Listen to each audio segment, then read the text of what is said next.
Welcome to official YouTube channel word facts.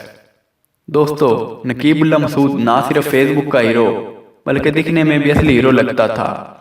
وہ ڈیرہ اسماعیل خان کا رہائشی تھا اور کومل یونیورسٹی کا طالب علم تھا۔ نقیب اللہ مسعود کا فیس بک پہ نک نیم ویر تھا۔ اسے سٹائلش کٹنگ بہت پسند تھی۔ نقیب اللہ مسعود کی 2 پیاری پیاری بیٹیاں اور ایک بیٹا تھا۔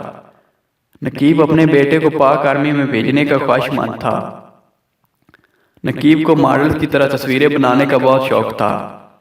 وہ اپنے اور اپنے بیٹے کے ہیئر کٹ ماڈل کی طرح بنواتا تھا۔ نقیب کا بھائی دبئی میں جبکہ گھر والے جنوبی وزیرستان کی تحصیل مکین کے ایک قصبے میں رہتے تھے۔ نقیب 2008 میں کراچی آیا جہاں وہ فیکٹری میں کام کرتا تھا۔ جو پیسے کماتا تھا اپنے لباس اور ہیئر کٹس پر خرچ کرتا تھا۔ اس کے کزن کا کہنا ہے کہ وہ اپنے بالوں کو لے کر کافی حساس تھا۔ ایک دن نقیب اور اس کا کزن اکٹھے بیٹھے تھے تو نقیب کے 2 بال گر گئے تو وہ پریشان ہو گیا۔ نقیب اللہ کراچی میں کپڑے کا کام کرتا تھا۔ نقیب اللہ فوٹوگرافی کا شوق رکھتا تھا اور اس کا سٹائل ماڈل جیسا تھا۔ اس کے فیس بک پر کئی چاہنے والے تھے۔ نقیب کو پاک آرمی کی جانب سے IDB کارڈ دیا گیا تھا۔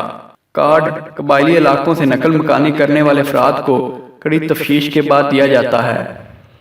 اگر کوئی شخص مشکوک کردار کا حامل ہو تو اسے گرفتار کر کے مزید تفتیش کی جاتی ہے۔ اس کارڈ کے بغیر IDPs کو ملک کے کسی حصے میں نقل مکانی کرنے کی اجازت نہیں ہے۔ نقیب اللہ نے 10 برس قبل وزیرستان سے کراچی منتقل ہونے کے لیے کارڈ کے حصول کے لیے اپلائی کیا تھا، جسے پاک فوج نے مکمل تفتیش کے بعد جاری کر دیا تھا،